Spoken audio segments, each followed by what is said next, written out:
kong Diyos, sang-ayon sa iyong kagandahang loob. Mga kasalanan ko'y iyong pawiin, ayon din sa iyong pag-ibig sa akin. Sa ngalan ng Ama at ng Anak at ng Espiritu Santo, Amin. sumainyo ang Panginoon. At sumayo rin. Upang tayo maging marapat sa misang ito, halina't magsisimuna para sa ating mga kasalanan at pagkukulang. Tayo pong lahat, inaamin ko sa makapangyarihang Pangyarihang Diyos Diyos at sa inyo mga kapatid, na lubha akong nagkasala sa isip, sa salita, sa gawa, at sa aking pagkukulang. Kaya sinasamo ko sa mahal na Birheng Maria, sa lahat ng mga anghel at mga banal, at sa inyo mga kapatid, na ako'y ipanalangin sa Panginoong ating Diyos. Kaawaan tayo na mapagmahal na Diyos, patawarin sa ating mga sala, at patnubayan hanggang sa buhay na walang hanggan. Amin. Panginoon, kaawaan mo kami. Panginoon, kaawaan mo kami. Kristo, kaawaan mo kami. Kristo, kaawaan mo kami. Panginoon, kaawaan mo kami. Panginoon, kaawaan mo kami. Yumuko tayo, maaaring ibulong sa Panginoon ang ating intensyon. Igdasal natin ang mga may sakit, ang mga nag-aalaga sa kanila, ang mga OFW, at ang mga may pinagdaraanan sa buhay. Manalangin tayo. Ama naming makapangyarihan, pinananauli at pinahalagan mo ang wagas na katapatan. Itaguyod mo ang aming kalooban upang mahubog sa sigasig ng iyong Espiritu at maging matatag sa pananalig at masipag sa paggawa ng pag-ibig. Sa pamamagitan ni Jesucristo, kasama ng Espiritu Santo, magpa sa walang hanggan. Amen. Noong mga araw na iyon, tumindig si Azarias at dumalangin. Alang-alang sa iyong karangalan, huwag mo kaming itakwil habang panahon. Huwag mong putulin ang iyong tipan sa amin. Muli mo kaming kahabagan, alang-alang kay Abraham na iyong minamahal, kay Isaac na iyong lingkod, at kay Israel na iyong pinabanal. Ipinangako mong pararamihin ang kanilang lahi, gaya ng mga bituin sa langit at ng buhanginan sa tabing dagat. Subalit ngayon, Panginoon, kami ay naging pinakamaliit na bansa dahil sa aming mga kasalanan. Kami ang pinakaabang ngayon sa sanlibutan. Wala kaming hari, mga propeta, o mga tagapanguna ngayon. Walang templong mapag-alayan ng mga handog na susunugin, mga hain at kamangyang. Wala man lamang lugar na mapaghandugan upang kami ay humingi ng awa mo. Ngunit lumalapit kami sa iyo ngayon, nabagbag ang puso at mapagpakumbaba. Tanggapin mo na kami na parang may dalang mga baka, mga guya, at libo-libong matatabang tupa na susunugin bilang handog sa iyong harapan. Tanggapin mo ang aming pagsisisi bilang handog upang kami matutong sumunod sa iyo ng buong puso. Walang nagtitiwala sa iyo na nabigo. Simula ngayon, buong puso kaming susunod sa iyo, sasamba at magpupuri sa iyo. Huwag mo kaming biguin. Yamang ikaw ay maamo at mapagkalinga, kahabagan mo kami at saklolohan. Muli mong iparanas sa amin ang iyong kahangahangang pagliligtas at sa gayoy muling dakilain ang iyong pangalan, Panginoon. Ang salita ng Diyos. Salamat sa Diyos. Poon iyong gunitain ang pag-ibig mo sa amin. Poon iyong gunitain ang pag-ibig mo sa amin. Ang kalooban mo'y ituro, O Diyos. Ituro mo sana sa abamong lingkod. Ayon sa matuwid ako ay turuan. Ituro mo poon ang katotohanan. Tagapagligtas ko na inaasahan. Poon iyong gunitain ang pag-ibig mo sa amin. Poon gunitain pag-ibig mong wagas at ang kabutihan na umpay na hayag. Pagkat pag-ibig mo'y hindi nagmamaliw, ako sana poon ay alalahanin. Poon iyong gunitain ang pag-ibig mo sa amin. Mabuti ang poon at katarungan sa mga salaray guro at patnubay. Sa mababang loob siya yayaong gabay at nagtuturo ng kanyang kalooban. Poon iyong gunitain ang pag-ibig mo sa amin.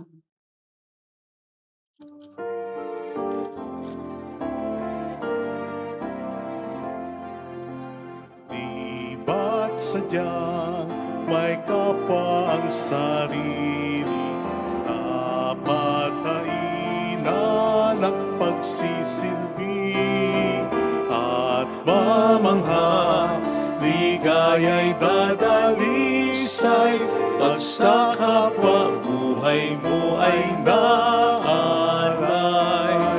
Bawat galing gamitin sa paglingap, laging damhin kung may naghihirap. At tandaan, ganyang pagmamahalan, unang-unang atas ng kabanalan. Sumainyo ang Panginoon. At sumayo rin. Ang mabuting balita ng Panginoon ayon kay San Mateo. Papuri sa iyo, Panginoon. Noong panahong iyon, lumapit si Pedro at nagtanong kay Jesus, Panginoon, makailan kong patatawarin ng aking kapatid na paulit-ulit na nagkakasala sa akin? Makapito po ba? Sinagot siya ni Jesus, hindi ko sinasabing makapito, kundi 70 ulit pa nito. Sapagkat ang paghahari ng Diyos ay katulad nito. Ipinesya ng isang hari na pagbayarin ng kanyang mga lingkod na may utang sa kanya. Unang dinala sa kanya ang isang may utang na 10 milyong piso. Dahil sa siya'y walang ibayad, iniutos ng hari na ipagbili siya ang kanyang asawa, mga anak, at lahat ng ari-arian upang makabayad. Nanikluhod ang taong ito sa harapan ng hari at nagmakaawa. Bigyan pa niyo ako ng panahon at babayaran ko sa inyo ang lahat. Naawa sa kanya ang hari, kaya ipinatawad ang kanyang mga utang at pinayaon siya. Ngunit pagkaalis niya roon, ay nakatagpo niya ang isa sa kanyang kapwa lingkod na may utang na 500 piso sa kanya. Sinunggapan niya ito at sinakal, sabay wika, bahid ka ng utang mo. Naglumod iyon at nagmakaawa sa kanya, bigyan mo pa ako ng panahon at papayaran kita. Ngunit hindi siya pumayag. Sa halip, ipinabilanggo niya ang kanyang kapwa lingkod hanggang sa ito'y makabayad. Nang makita ng kanyang mga kapwa lingkod ang nangyari, siya'y labis na nagdamdam. Pumunta sila sa hari at isinumbong ang nangyari. Kaya't pinatawag siya ng hari, ikaw napakasama mo, sabi niya. Pinatawad kita sa utang mo sapagkat nagmakaawa ka sa akin. Nahapag ako sa iyo. Hindi ba dapat ka ring mahabag sa kapwa mo? Sa galit ng hari, siya ipinabilanggo hanggang sa mabayaran niya ang kanyang utang. Gayon din ang gagawin sa inyo ng aking amang nasa langit kung hindi niyo patatawarin ang inyong kapatid. Mga kapatid, ang mabuting balita ng Panginoon. Pinupuri ka naming Panginoong Hesukristo. Welcome sa Our Lady of Lasalette Quasay Parish kung saan ayos lang pong umiyak. Nasamahan tayo ng mahal ay nasa pag-iyak at sa pagdarasal upang maging maayos ang lahat. Narinig po natin sa ating mabuting balita ang pagtatanong ni Pedro kay Kristo kung ilang beses daw bang patatawarin ang nagkakasala. Sabi niya, bossing, okay na po ba yung makapito? Actually, nagmamagaling dito si Pedro sapagkat may kalakaran dati ang mga Hudyo na dapat 3 beses lang patatawarin ang isang nagkakasalang kapwa-tao. Ito'y dahil na misinterpret nila ang isang sipi sa kanilang banal na kasulatan, if I'm not mistaken, in the book of Amos, na nagpapakita di umano na ang Diyos ay nagpatawad o o nagpapatawad sa isang tao o sa maraming tao ng 3 beses lamang. And so apparently, na misinterpret nila yon. That's why they thought na ganun lang din dapat ang limit ng pagkapatawad hanggang pangatlong ulit lang because they could never be more than God. Hindi sila po pwedeng huminggit sa Diyos. Hindi sila po pwedeng mas mapagpatawad kaysa sa Diyos. Kaya ako sinabing nagmamagaling dito si Pedro. Kasi yung 3, dinoble na niya, dinagdagan pa ng 1 at naging 7. Na perfect number pa para sa mga Hudyo.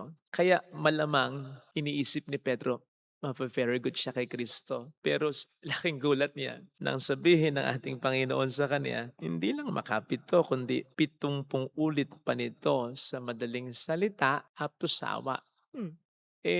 Sa isang beses lang ng pagkapatawad, nagsasawa na tayo eh. Di ba? Wala pang isang beses, sawa na tayo agad, ayaw na nating magpatawad. Yung pang maraming beses, never ending na pagkapatawad. Di ba? Sabi nga din ng banal na kasulatan sa atin, basta't humihingi ng tawad sa atin, ay patawarin din natin. Mapapa-Jessa Saragosa ka dito, parang di ko yata kaya. And that is why, binigay sa atin ng Panginoon yung talinghaga sa ating ebanghelyong napakinggan na nagpapakita ng malaking awa ng Diyos sa atin. Kaya dapat lamang tayong maawa sa kapwa natin. In other words, yung parable na ito, nagpapakita din ng napakaraming grasya ng Diyos sa atin. Kaya dapat din tayong magbigay ng grasya ng pagkapatawad sa kapwa natin. You see, pag sinabi pong mercy of God, magkahugpong yung mercy and grace eh. Kasi yung mercy ay yung hindi ibigay sa atin ng Diyos yung kaparusahang deserve natin. Samantalang yung grace ay yung ibigay sa atin ng Diyos yung mga bagay, mga biyayang hindi natin deserve na tanggapin. So pag sinabi pong awa ng Diyos, nag-uumapaw na awa ng Diyos sa atin, nakakonektado sa grasya niya sa atin. Hindi lamang ito yung naisip nating partikular na kasalanan natin. Kasi pwede nating sabihin, hindi mas malaki yung kasalanan niya sa akin eh. Mas matindi yung ginawa niya eh. Hindi naman ako kasing kasalanan niya eh. Hindi ganon. Hindi ganon ang pinag-uusapan. In the first place, sa mata ng Panginoon, habang noong hindi pa niya tayo sinasagip sa ating kasalanan, lahat tayo makasalanan. Lahat tayo deserving na maparusahan ng kamatayan. At kung tayo ay binigyan ng Diyos ng kamatayan at hindi pinatawad sa ating mga kasalanan, wala yung mga biyayang tinatamasa natin ngayon. Yung buhay natin, yung pamilya natin, yung pagkapari ko, yung trabaho mo, yung negosyo mo, yung kalayaan natin, yung talento natin. Lahat ng bagay na meron tayo ngayon, wala ang lahat ng ito kung hindi tayo kinaawaan ng Diyos. And so when we speak about the mercy of God, hindi lamang ito patungkol sa kasalanan natin, kundi patungkol na rin sa mga biyaya na tinatanggap natin noon pa man hanggang sa ngayon at sa mga susunod pang panahon hanggang sa buhay na wala hanggan. Kung sa awat grasya pa rin ng Diyos ay bibigyan niya tayo ng buhay sa kalangitan. So again, ulitin ko, ang pinag-uusapan natin dito ay hindi lamang yung iniisip nating maliit lamang o kakaunti lamang na kasalanan natin sapagkat pag sinabing awa ng Diyos sa atin, nag-uumapaw na awa ng Diyos sa atin, kasama dyan ang mga nag-uumapaw na biyaya ng Diyos sa atin. So sa madaling salita, nag-uumapaw ang grasya, punong-puno tayo ng awa ng Diyos. Kaya dapat din tayong maging dispenser, channel ng grasya ng Diyos sa iba. Partikular na rin ang grasya ng pagkapatawad sa mga nagkakasala sa atin. And so mga kapatid, makatutulong na sa ating mga pagdarasal bago nating ipagdasal. Iba't yun ang sabi ng Panginoon, ipagdasal natin ang mga kaaway natin. Magpasalamat muna tayo sa Panginoon sa mga blessings ng buhay natin. Kahit paulit-ulit. Kasi paulit-ulit naman tayong buhay, paulit-ulit naman tayo huminga, paulit-ulit naman tayo. Hindi naman wala ang ating mga trabaho, ang ating mga negosyo, ang ating mga talento. So sa araw-araw, ulit-ulitin natin yon. At damihan pa natin yung mga biyaya ng Diyos sa atin. I-recognize natin in a specific manner. Ito, buhay ako, may pamilya ako, malaya ako, may talento ako, malusog ako.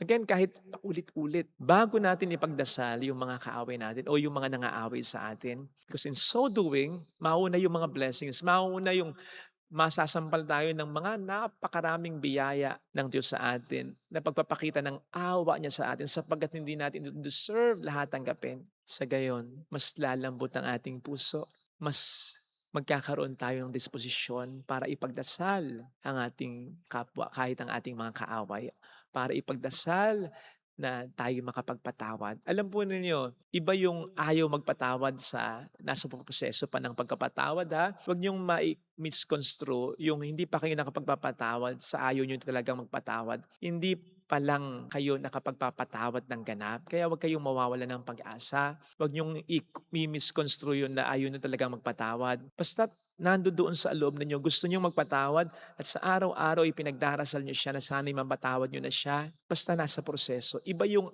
ayaw ng magpatawad sa nasa proseso ng pagkapatawad. Iba yung sa una pa lang ay sasabihin mo, ayoko, wala siyang karapatan na patawarin ko. Ayoko, hindi ko kaya, hindi ako Diyos para magpatawad. Iba yun. Sapagkat sa una pa lang, sinasarado na ang puso noon. Iba yung nasasaktan ka kasi naalala mo yung ginawa sa'yo, pero pinipili po pa rin magpatawad sa kabilang. Iba yon. At yun ang sa palagay ko'y naaayon pa rin naman sa kalooban ng Panginoon. Kung i-interpret nga po natin sa isang anggulo, yung sinabi ng ating Panginoong Jesucristo na dapat magpatawad tayo ng 70 ulit nito, ay pwedeng sinasabi niya sa atin na kung hindi ka pwedeng makapagpatawad ngayon, ora mismo, kung hindi po pwedeng ora mismo ay mawala ang galit sa puso mo, basta unti-unti. Parang malalim at malalang sugat na pinapagaling mo. Hindi naman agad na nawawala yung sakit, hindi naman agad na nawawala yung uka sa balat, hindi naman agad nawawala yung pain.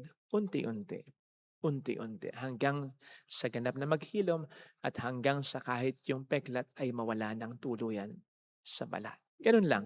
Basta ituloy-tuloy lamang po natin yung pag-iisip sa mga grasya ng Panginoon sa atin upang ito rin ang magtulak sa atin. I've been blessed, so much blessed. At hindi ko deserve ang lahat ng blessing na ito. Awa ng Diyos ang mga biyayang ito. Kaya marapat din akong magbigay ng awa sa kapwa ko.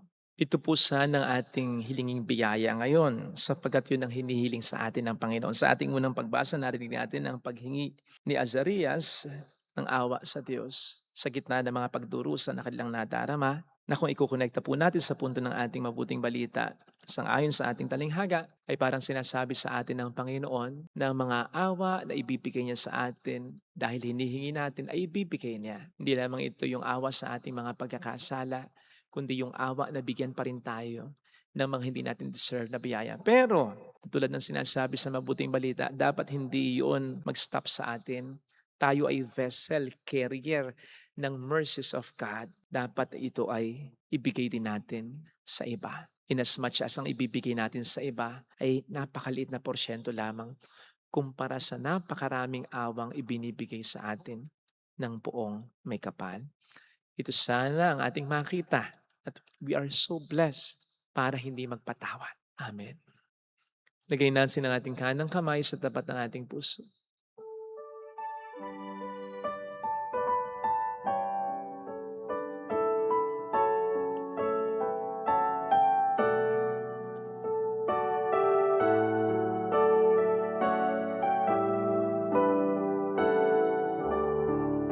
Alam kong may magagawa ang Diyos. Alam kong may magagawa Makapangyarihan siya. ang Diyos. Alam kong may magagawa ang Diyos.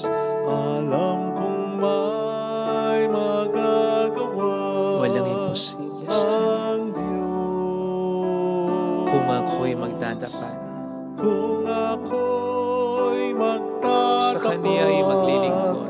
Sa Kanya'y maglilingkod. Alam kong may magagawa ang Diyos. Alam kong may magagawa ang Diyos. Alam kong diringkin ng Diyos ang samo Alam kong diringgin ng Diyos sapagkat anak niya. ang samo ko. Alam kong diringkin ng Diyos ang samo ko. Alam kong diringgin ng Diyos ang samo ko. Kung ako'y magtatapat, Kung ako'y magtatapat sa Kanya ay maglilingkod. Sa Kanya'y maglilingkod. Alam kong diringgin ng Diyos ang samo. Diringgin ng Diyos Pumikit tayo. ang samo ko. Panginoon, pasensya na, humingi kami ng tawad at eto na naman kami. Madadagdag na naman ito sa napakarami naming mga atraso sa iyo na maya't maya mo namang pinapatawad. Kung hindi mo ito ginagawa sa amin noon pa mga una, wala kami ngayon sa mundong ito. At wala na kami ngayon sa mundong ito. Wala na rin ang mga biyaya na tinatanggap namin mula sa iyo. Sana'y maunawaan namin ito para hindi kami maging mahigpit sa pagkapatawad upang maging maluwag sa aming loob. Dahil marami kami mga biyayang tinatanggap, ito ang dapat na magtulak sa amin na magpatawad. Mayroong magandang mangyayari sapagkat mas dadaluyan tayo ng grasya dahil mas marami pang nangangailangan ng awa at pagpapatawad niya. Huwag nating hayaang manatili sa atin. Hindi ito para lamang sa atin. Napakapinagpala natin para tumangging patawarin ang kapwa natin. Let that sink in. Tumanaw tayo ng utang na loob sa Diyos sa pamamagitan ng ating kagandahang loob kahit na sa mga nagpapasakit sa ating loob. Papuri sa Ama at sa Anak sa Espiritu Santo. Kapanan sa una-una, ngayon at magpakilanman po sa walang hanggan. Amen. Pag-aalay.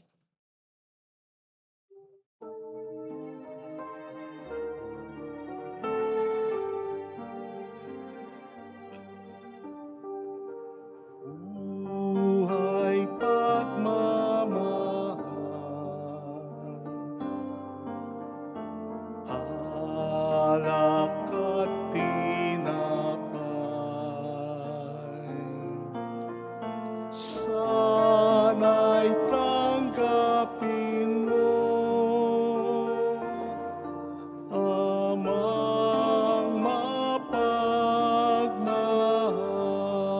mapagmahal, ngayon sa iyong hapag,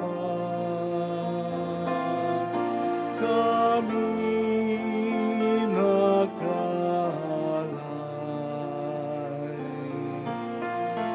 Alak at tinapay, alay ng iyong bayan. Buhay pagmamahal, alak at tinapay,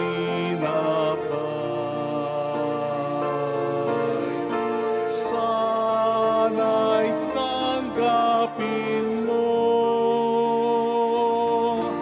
Amang mapagmahal.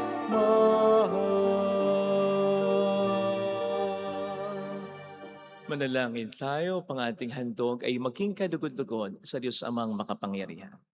Tanggapin nawa ng Panginoon itong paghahain sa iyong mga kamay, sa kapurihan niya at karangalan, sa ating kapakinabangan at sa buong sambayanan niyang banal. Ama naming lumikha, sa ikapagkapatawad ng mga kasalanan, maganap nawa ang paghahain ng aming mga alay upang kami kalugdan mo at ganap na kasihan sa pamamagitan ni Jesucristo, kasama ng Espiritu Santo magpa sa walang hanggan. Amen.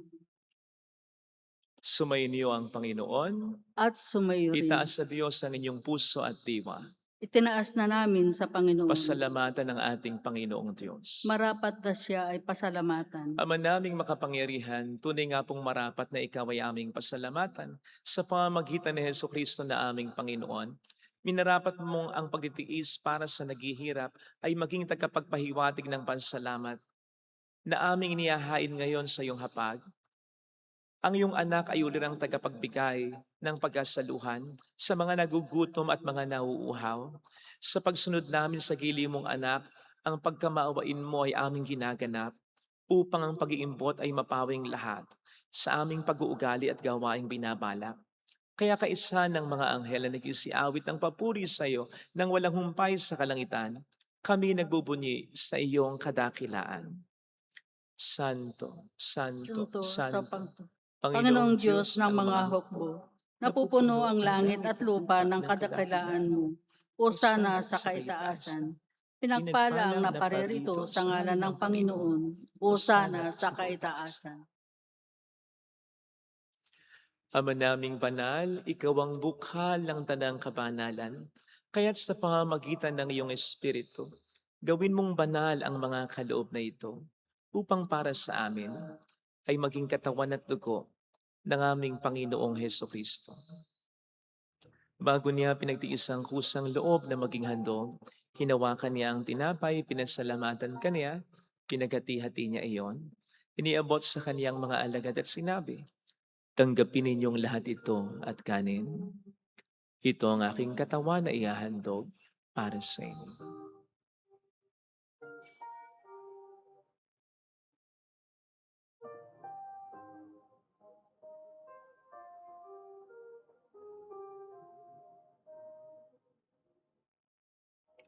Gayun din naman nang matapos ang hapunan, hinawakan niya ang kalis.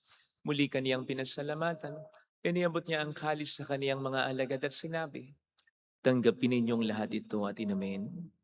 Ito ang kalis ng aking dugo ng bago't walang hanggang tipan. Ang aking dugo na ibubuhos para sa inyo at para sa lahat, sa ikapagkapatawad ng mga kasalanan. Gawin niyo ito sa pag-alala sa akin."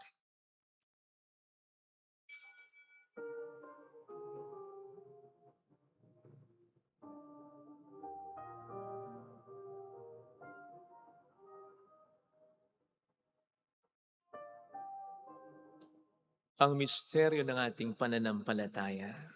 Si Kristo'y namatay, si Kristo'y nabuhay, si Kristo'y babalik sa wakas ng panahon. Ama, ginagawa namin ngayon ang pag-alaala sa pagkamatay at muling pagkabuhay ng iyong anak. Kaya inialay namin sa iyo ang tinapay ng buhay at ang kalis ng kaligtasan. Kami nagpapasalamat dahil kami iyong minarapat at tumayo sa harap mo para maglingkod sa iyo. Sinasamo namin kami na magsasalo sa katawan at dugo ni Kristo ay mabuklod sa pagkakaisa sa pamamagitan ng Espiritu Santo. Ama, lingapin mo ang iyong simbahang laganap sa buong daigdig. Puspusin mo kami sa pag-ibig. Kaisa ni Leon na aming Papa, ni Dennis na aming Obispo at ang Tanang Kaparian. Alalahanin mo ang mga kapatid naming nahimlay na may pag-asang sila'y muling mabubuhay, lalo ng aming mga ipagdarasal. Saglit nating ipagdasal ang ating mga kakilalang yumaong. Kaawaan mo sila at patuloyin sa iyong kaliwanagan. Kaawaan mo at paging dapatin kaming lahat na makasalo sa iyong buhay na walang wakas. Kaisa ang mahal na Birhen ng Lazaret, ang ina ng Diyos. Isa Jose ang kabiyak ng kanyang puso, lahat ng mga banal na namuhay dito sa daigdig ng kalugod-lugod sa iyo.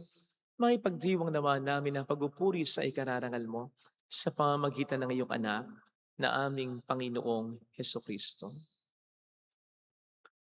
Sa pamagitan ni Kristo, kasama niya at sa Kanya, ang lahat ng parangal papuri ay sa iyo, Diyos amang makapangyarihan, kasama ang Espiritu Santo, magpasawalang hanggan.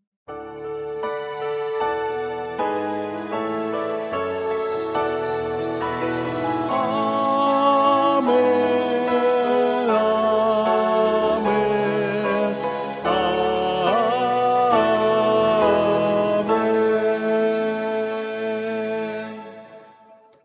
Tumawag tayo sa Ama.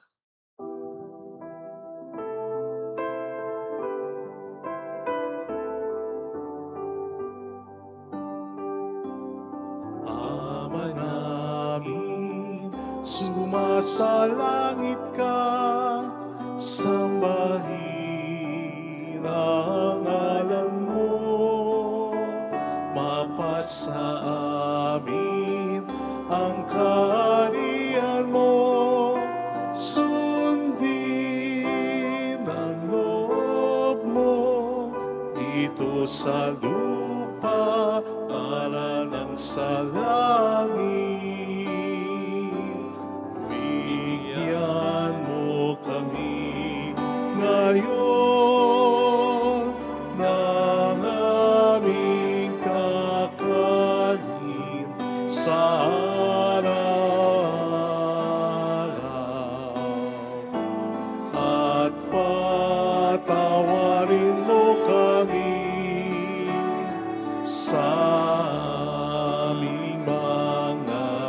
sala para ng pagpapatawad namin sa nagkakasala sa amin, at wag mo kaming ipahintulot sa tukso, at iadya mo kami sa lahat ng masama.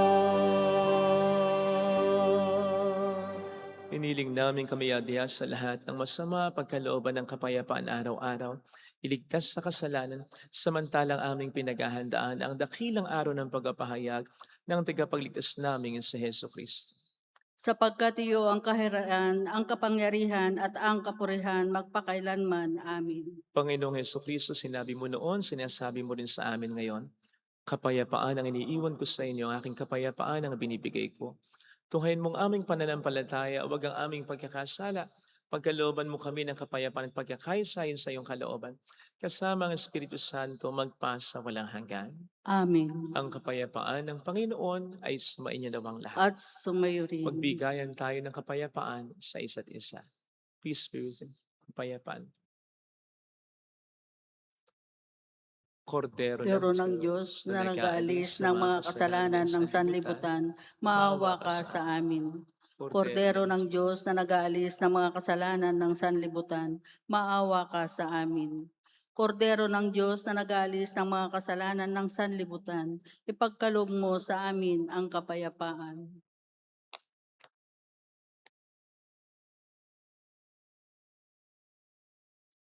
Narito sa harap natin ng Panginoon ang ating buhay at kaligtasan. Mapalad tayong inaanyayahan. Panginoon, hindi ako karapat-dapat na magpatuloy sa iyo, ngunit sa isang salita mo lamang ay gagaling na ako.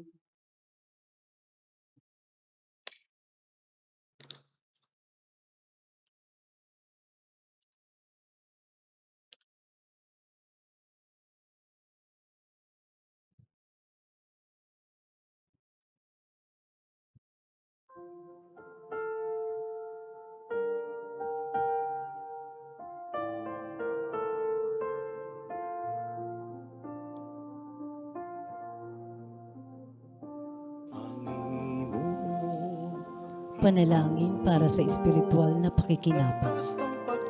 Panginoong Hesus, ako ay naniniwala na ikaw ay nasa kabanal-banalang sakramento.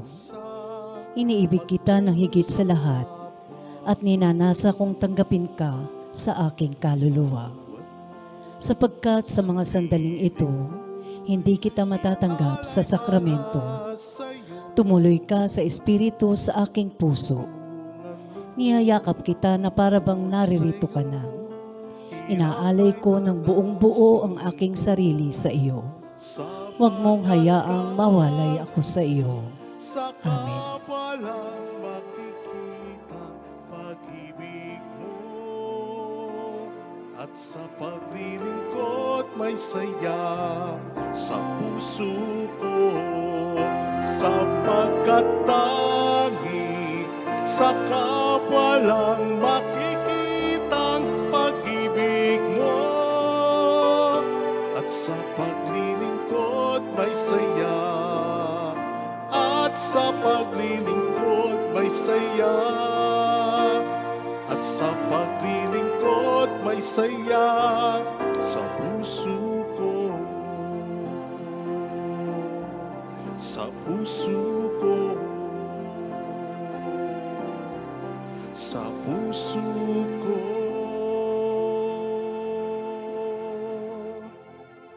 Manalangin tayo.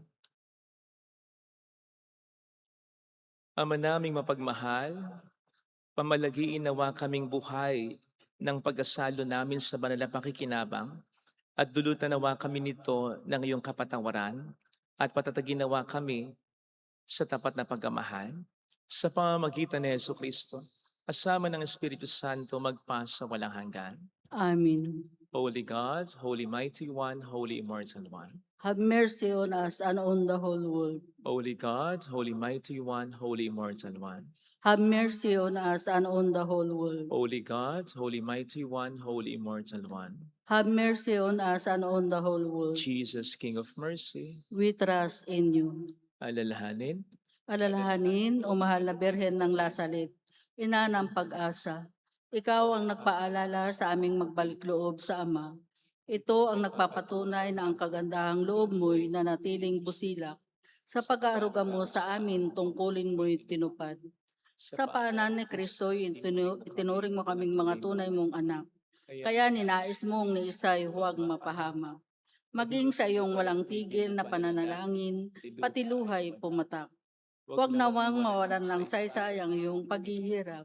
Hiling nawa namin sa iyo o aming inang liyag, na matapos ang pakikabaka namin sa mundong ito at sa pananatili naming tapat kay Kristo, sa kapurihan mo'y makibahagi kaming ganap, upang kung nasaan ka ngayon ay maparoon din kaming lahat. At ang kaganapan ng kaluwalhatian ng Diyos Amay tuluyang matupad siya nawa. mahal na Birhen ng Lasalet, tagapagkasundo ng mga makasalanan. Panalangin mong walang patid kaming mga dumudulog sa iyo. Maraming pong salamat sa inyong pakikisa sa mga tulong na pinipigay ninyo na nagiging dahilan para makatulong din po tayo sa iba. Salamat po. Sumainyo ang Panginoon, At sumayo rin. pagpalain kayo sa mga ating pamilya na mapagmahal na Diyos, ng Ama at ng Anak, ng Espiritu Santo. Amin. Umayo tayo sa kapayapaan ni Kristo. Salamat sa Diyos.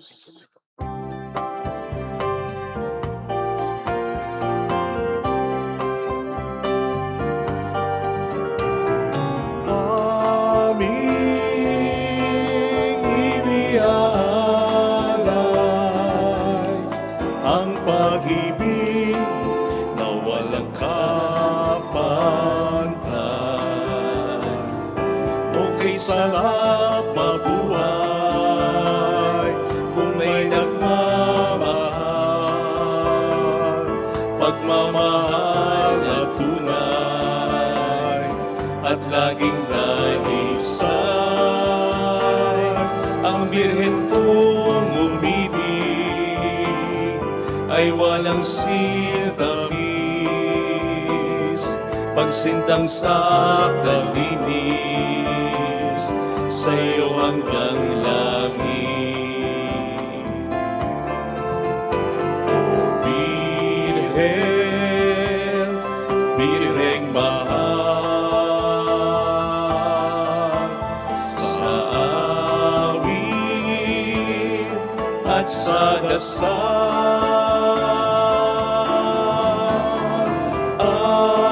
aming